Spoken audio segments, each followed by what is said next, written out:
Welcome to Spotted Dog Technologies. In this video is a brief overview of our companion app, Rover Mobile, to the Spotted Dog Technologies portals.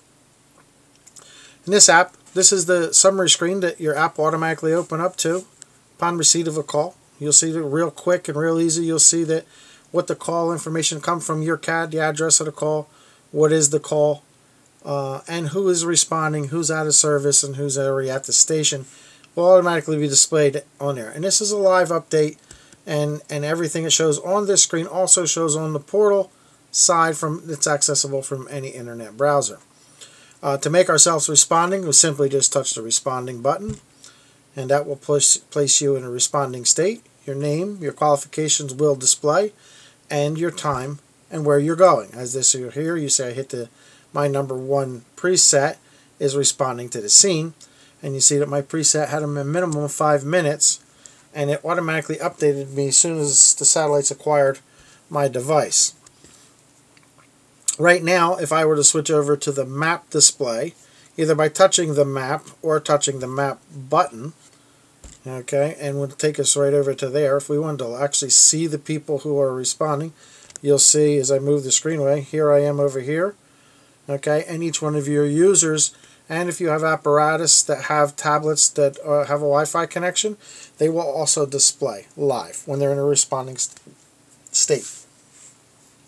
You can turn off the hydrant layers as they're off right now, as you see by the black button. If you turn the hydrants back on, you'll see all of the hydrants that may be in your area. Now, as you see on the call location, this circle is set right now currently 800 feet radius. So, and we set that for that purpose because generally we carry 1,000 feet of hose, and 800 foot radius tells us that pretty much anything within the circle we have enough supply line to reach that water source. And in this particular case, there's just one, and I could barely make maybe to the second one. It's one of the rare cases, which is real handy to see as a real quick reference, is knowing what the diameter of that circle is, how far away your lay may or may not be. Apparatus layer, we can turn them on and off also, so if we had any apparatus responding, we would see them.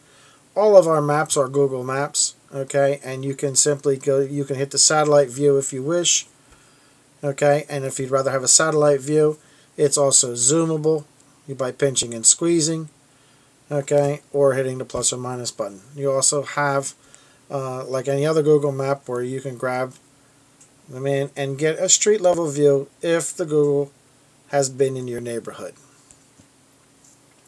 Moving right along, back to our summary screen, if we wanted to have navigation to this particular address, we would simply get turn-by-turn directions by pushing the navigate button.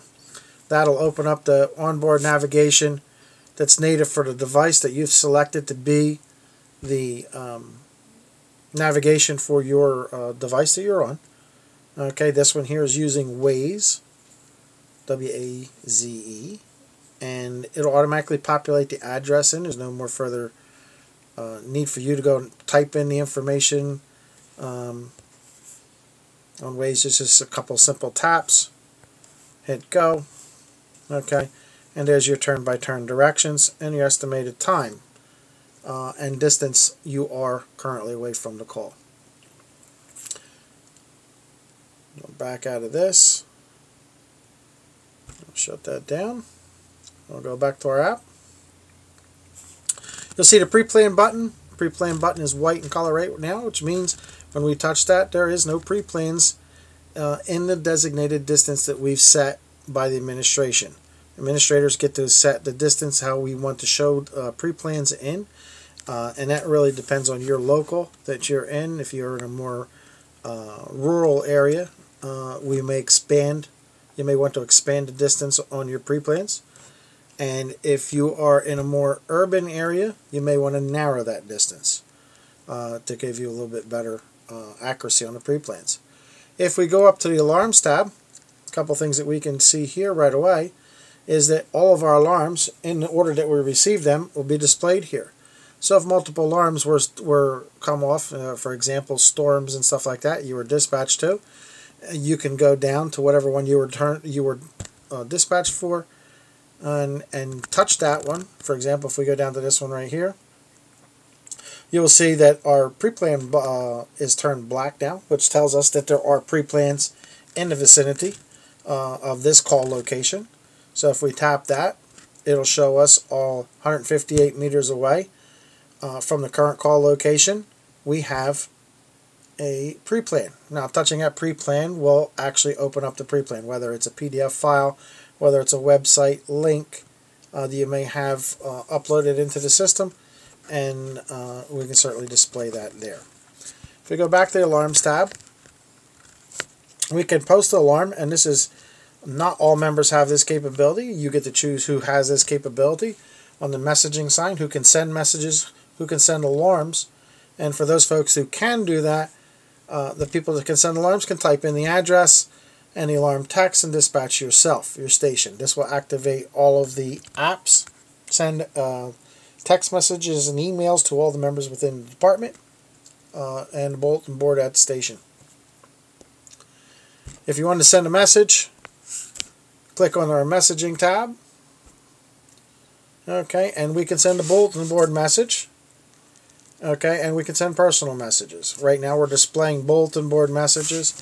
Over here we can check personal messages. Personal messages are anything that's not set up, obviously, on the bulletin board. Bulletin board is displayed at the station if we're using a station display. So anybody in the public can see that message. So if it's a secure message that you don't want the general public to see or to display on there, you create it as a personal message and send it that way to the group. If we want to send a message, it's real simple. Type in your message.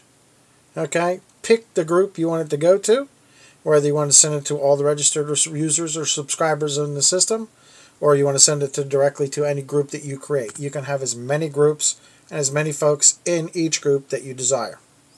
That's all up to the administrators that have that ability to make those changes. Once you select it, if you select a bulletin board, that means everybody in the department, okay, is going to get this, and it's also going to post on the bulletin board. So gone are the days that I didn't know we were having a work detail next Thursday, because we sent a message out, and if we have an ability, if it's a really important message, you'll see at the top here we have the ability to override some of the user's choices. Those that have the ability to send messages have the ability to override the user's choice. Each user gets to administer themselves. They can create their own presets, okay, and they can also decide whether they wish to receive text messages and emails for different things, whether they want to receive just text message and emails for calls, but they don't want to get them for regular messages, or if they don't want threshold alert messages, they can opt out of any or all of those if they wish, including the app.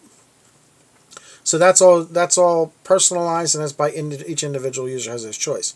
However, we as administrators or people that have the ability to send messages can override that choice if it's an important enough message that you need to get out there. You can simply just click a force email or force text message.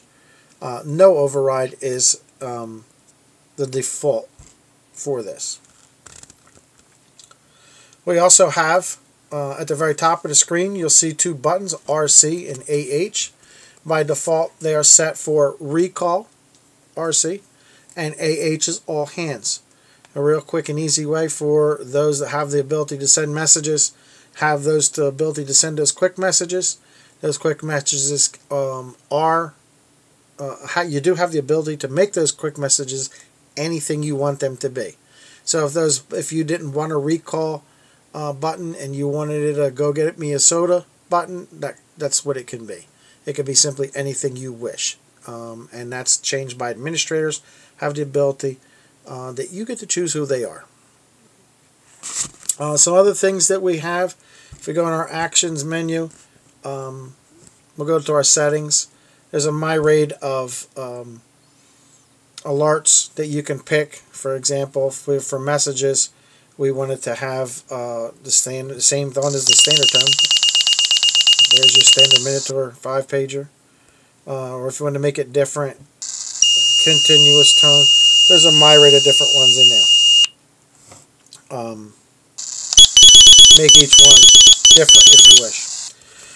Each user has the ability to control their own ability whether to be seen. If you do not want to broadcast your location, in other words, you don't want people to see where you are when you're coming to a call and you're in a responding state, all you would simply do is uncheck broadcast your location. Your GPS time and your stay awake buttons need to be checked if you want to have accurate updates on your time when you are responding. If you do not wish that, also it will go to the system's default, whatever was set up for your preset. For example, if in this case are 5 minutes, it will count down from 5 minutes and then count negative after that. It will not show you an arrived state, and it will not display your actual time. But if you leave them checked, it will. And once you're done there, we click save. Brings us back to our main screen. And we pretty much covered all of the things that our app can do. Our portal can certainly do a whole lot more. See a separate video for information on that. Thank you very much for your time. If you have any questions, please contact us at Spotted Dog Technologies, and we'd be glad to help you in any way we can. Thank you.